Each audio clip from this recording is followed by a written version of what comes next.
All right, I've got another topic video for you guys today. We're going to be going over the best and the worst inserts and parallels of 2025. Let's do it.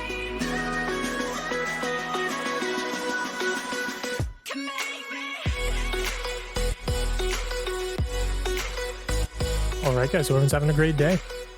Like I said, going to be going over another topic today. I enjoyed doing the last one. I got some good feedback on it, so I'm interested to bring you guys a new topic here today. Going to be talking about some of the best and the worst cards of 2025. A lot of them are some of the new additions from Topps. Some of them are going to be how Topps is built on parallels that have already existed, whether they made them worse, whether they made them better. And we're going to be exploring all different products, Panini and Topps. Got quite a few cards to get through. I'm going to try to make this as brief as I can for each one. I can't spend all day on them, but let me know whether you guys agree or disagree with some of the opinions in this video in the comments below. Let me know if I missed anything, and with that out of the way, let's get into this. So starting off, we're going to go over some of the winners of 2025, and we're starting off with a new one. This is going to be probably my favorite parallel from this year. I really love this parallel. They added the Topps Chrome. This is the Murakami refractor, designed by some Japanese artist, Murakami. Very, very cool. Reminds me of the Complex logo, if you guys are familiar with that. But you see that Ohtani on the left. These are numbered to 3, so very, very limited, but they look amazing. I'm always into the colorful cards, and I actually purchased the Brandon Nimmo on the right there. That is in my collection in my PC, and I love it. They look amazing in person. They look amazing in the product preview. I know I was going to have to get one when it came out, and that's just what I did.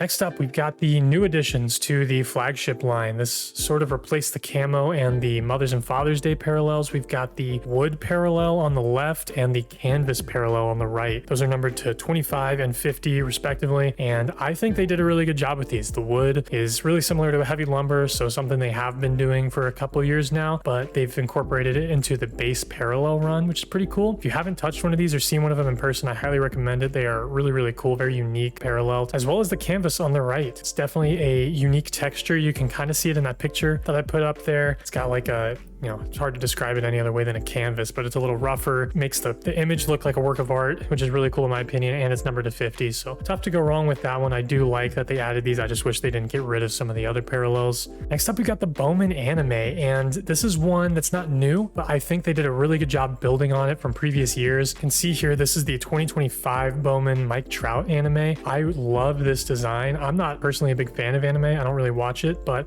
I think the design on this card is awesome. I love the refractor of it. I love sort of the motion lines around the player, and they're all different depending on the subject and the image. I just think all the designs work really well. You can see the one on the right is from last year's Bowman. That was supposed to mimic I think it was the 1955 Bowman design. So it was sort of an homage, a throwback design, but they built on it and they didn't keep it the same, which I think was a good idea. I really think they improved. I'm not as much a fan of the wood grain on the border of the 55 Bowman design. The updated TV look is really cool. I think the action shot or design of it is just a little bit better, and I love the refractor chrome on the outside of them because you can get parallels, and I think it makes those pop a little bit more. So big fan of the 2025 anime. Moving on, one of my favorite parallels from 2025 Panini products, we've got the Cherry Blossom from Prism, and I love this card. This parallel, they're numbered to 20. I pulled the Earl Combs you see there on the right. That is the only Cherry Blossom I've hit from quite a few hobby boxes, but it's just a beautiful design. It's like a white refractor with pink cherry blossoms on it, and again, very limited, number to 20. It's got the scope finish on it, so very, very cool parallel they've added to the baseball line. Now going back to flagship, we've got the All Aces and the All Kings. They introduced these this year for the first time. We had the All Aces in Series 1, and then we got the All Kings in Series 2. The Aces, of course, were featuring pitchers. The Kings were featuring just sort of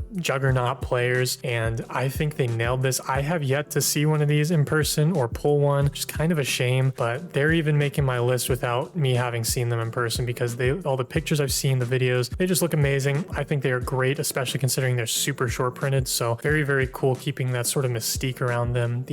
Just keeping the rarity of the set. I think Topps did a really, really good job with this. They're not going to be an update, unfortunately, but hopefully they keep this going with Series 1 and 2 next year. Now we've got another new flagship edition this year. This is the Rounding the Bases set. This is a relic set that they inserted this year. You can also get autographs, but they're mostly relics, and they feature game-used bases from the games that are listed on the card. So you can see on these examples here of Harper and Olsen, they've got a date on them, they've got the score, and then on the back it'll actually tell you how the player did that game, if they did something, monumental or hit a home run or whatever it is. That's typically the case, maybe a walk-off. But I actually pulled a couple of these, and I think they're really, really cool. It's a great direction for Topps to go in, incorporate incorporating specific game memorabilia into cards. I think they did a really good job with this, and I hope they keep it going next year. Moving on, we've got the Frozen Fractor. This is another one that's not new, but they built on it from previous years, and I think they really nailed it this year. It's a very, very cool design. These are numbered to 0, actually. It's -5 to 0, which is pretty cool. I like the gimmick of it just because it's the Frozen Fractor. It's sub-zero numbering. That's the whole point. And I think the design of the 2025 Frozen Fractor is really, really cool. You can see it's got the up-close icy design to it. It's blue and whited out for the most part, not just because it's Yamamoto, but you can see we've got last year's design up here as well with the Jackson Holiday. It's sort of got some icicles hanging from the team name. It's also blue and white for the most part, but I don't think it's quite as unique, or it doesn't pop as much as 2025's design. And then the original was 2023, and I think that's definitely the worst of the three. I don't know, I think 2025 they put a nice finish on it. They kept the theme of the ice with the blue and the white, and I think they just really did a good job capturing the essence of what you think a Frozen Fractor would be. So hopefully they continue this design. I'm not sure how many more different variations of this parallel they can have, but I'm hoping moving forward they stick with something at least close to the 2025 design. Now here's a really cool one that maybe some people haven't seen before. This is the 2025 Panini 3-2 Downtown. You guys know Downtowns from football and basketball. They actually used to be in baseball products in the early 2020s, possibly in the late 2010s, but they changed them recently to this more foil finish. They used to be a chrome card that they would put in Diamond Kings, I believe, and now they put them in Panini 3-2, which is a product most people don't buy. So if you haven't seen these, I don't blame you, but they look amazing in my opinion. You can see that Skeens there on the left. It's super cool. Second year Downtown.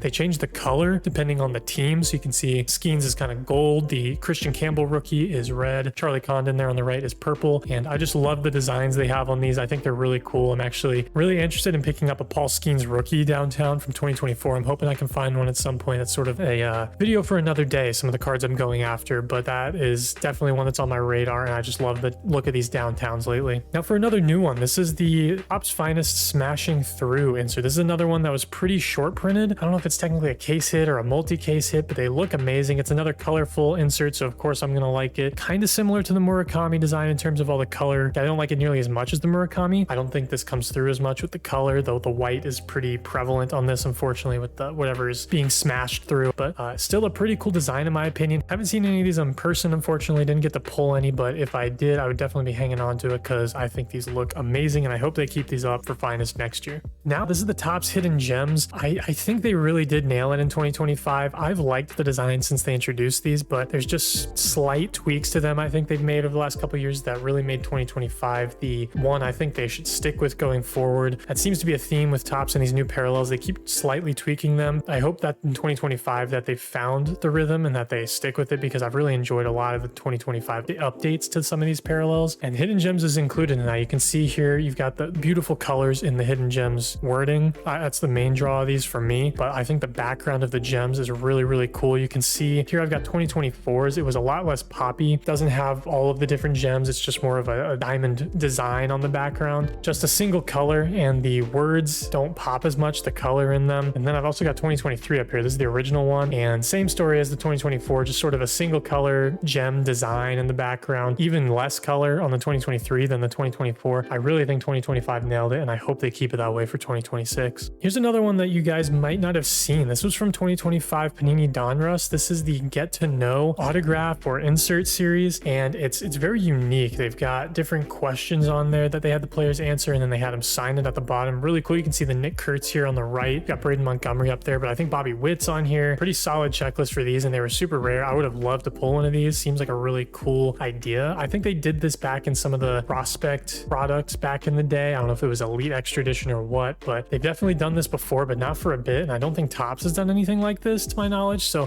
really, really cool that Panini got this in Donruss. I wish I would have pulled one. You guys probably saw this coming if you've been watching the channel this year. I've got the color wheel from Select, and you can see that one on the left, the Paul Skeens rookie. I actually pulled that one, and it is a beautiful, beautiful card. Probably my favorite pull of the year, maybe my favorite design of the year. I love the color wheel from 2024. It is awesome. This product did come out in April of 2025. That's why I'm including it on here, but I'm also including it because they've released product, previews of 2025 Select that I think comes out in November. And on the right, you'll see the Bobby Witt color wheel from 2025. And so they've got got two different color wheels coming out in 2025. I like both of them. I think the 2024 one is better, but I do like the one on the right. I hope I can see one in person because I tend to like the white refractors more, so maybe that one will look really good. But either way, I think both of these designs are awesome, and I hope they keep doing the color wheel. Next up, we got the Topps vintage stock. This was a parallel that they kept with all the changes in flagship. They kept the vintage stock and they made it better. I think last year was the first time they actually made the vintage stock front any different from a typical base card. Aside from the vintage logo, they would just have the regular card in the cardboard stock with the vintage logo you see on the card on the right. And that would be the only differentiating factor between that and a base card. But now they started adding different designs. And I think in 2025, they really crushed it. You can see the base Sasaki rookie on the left and then the vintage stock on the right. It's got the retro colors, retro fonts, design. They also numbered it on the front, which I think is super cool because they don't do that with any other flagship parallel. So it really makes the vintage stock stand out a little bit more. And I think that's exactly what it needed. So Topps really nailed it this year. And so now we're going to talk about some of the cards that I personally didn't think were very good this year. You guys might disagree. That's totally fine. It's just my opinions. But we're going to talk about some of the ones that for various reasons I was not a huge fan of, starting with the player number parallel from flagship. They made a bunch of changes this year. Some I liked, some I didn't. And this is one I definitely did not like. These look like Panini Donruss cards. And I mean that in a bad way. I love Donruss, but they have some pretty,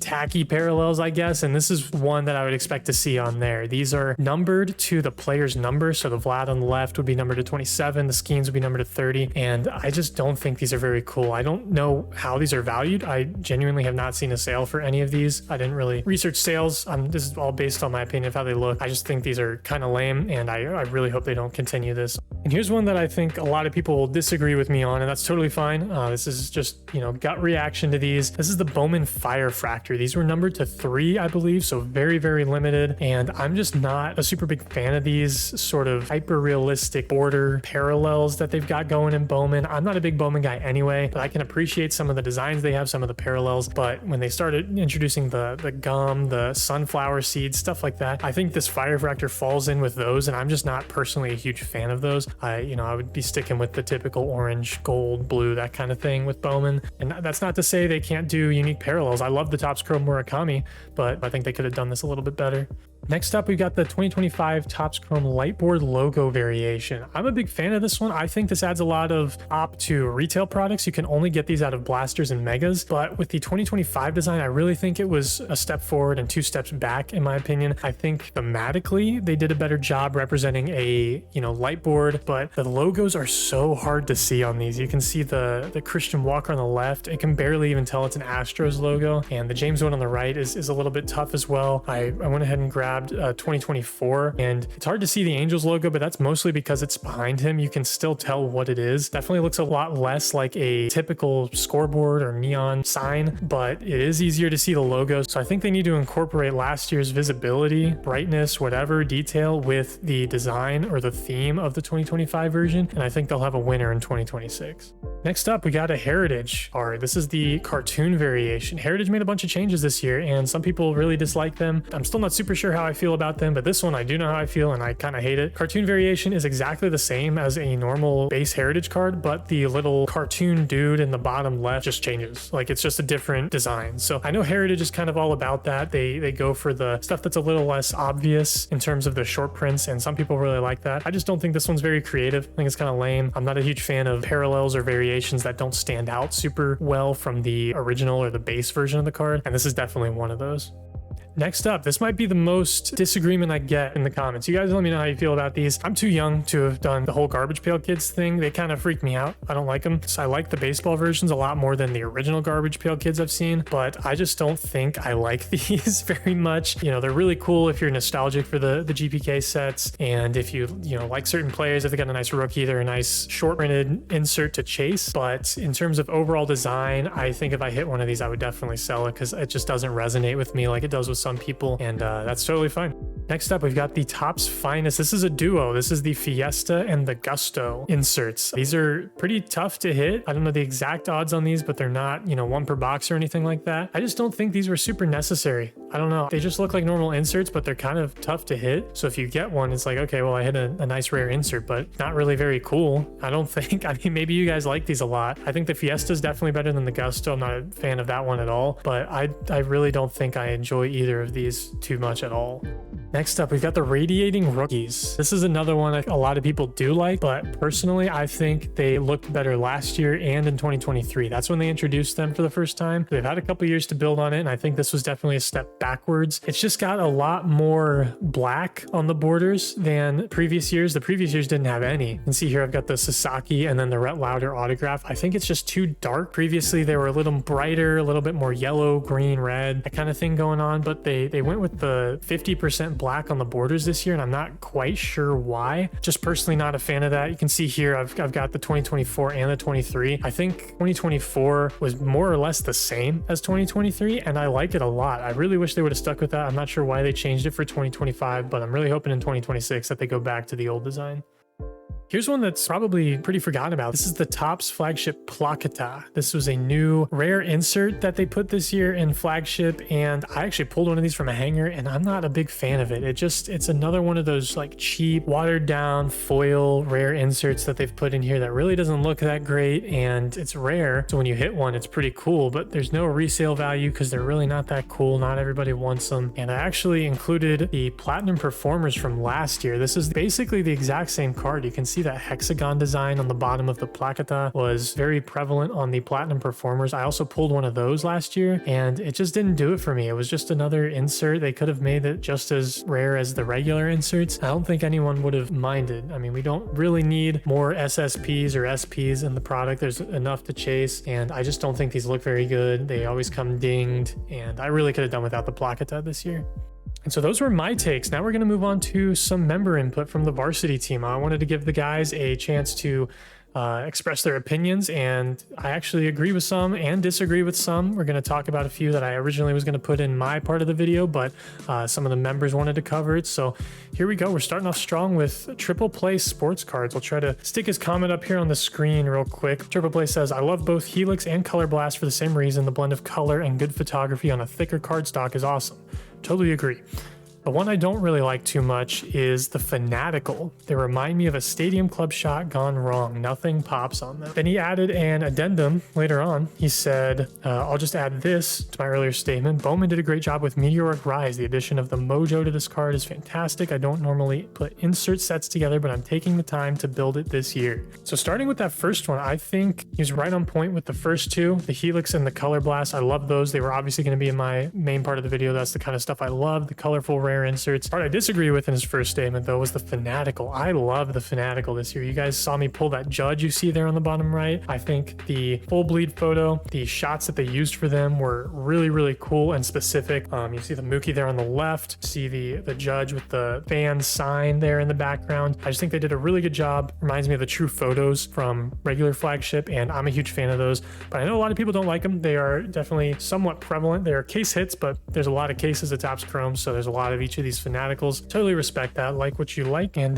for the second part, the Meteoric Rise, you can see there on the top right, we got one of the Mojo Meteoric Rise cards. I haven't pulled any of these. I didn't open any of the mega boxes, but I do think that looks like a really nice design, and totally understand why you're putting that set together. That's super cool. So appreciate you, Triple Play. And moving on to Delo Sports Guy, another varsity member here on the channel. Delo says, the Diamante parallels were a great addition to flagship. They look really good, especially in any color. And I think that's a great point he made there at the end, that this is the first hanger exclusive card you can get that has parallels. And I think that's awesome. I think the Diamante design itself is very, very cool. It adds a nice pop to the cards without making them super shiny or anything like that. And you can get colored parallels of them. So they've got pink, you can get gold, red, black, all that kind of stuff. And they just look very, very good. Very much agree with that. I think they add a lot of value to the hangers, and I hope they continue that in 2026. And last but not least, we have Greg, just Greg here on YouTube, another varsity member of the channel. He says, 2024 Independence Day parallels, short and sweet. I love it.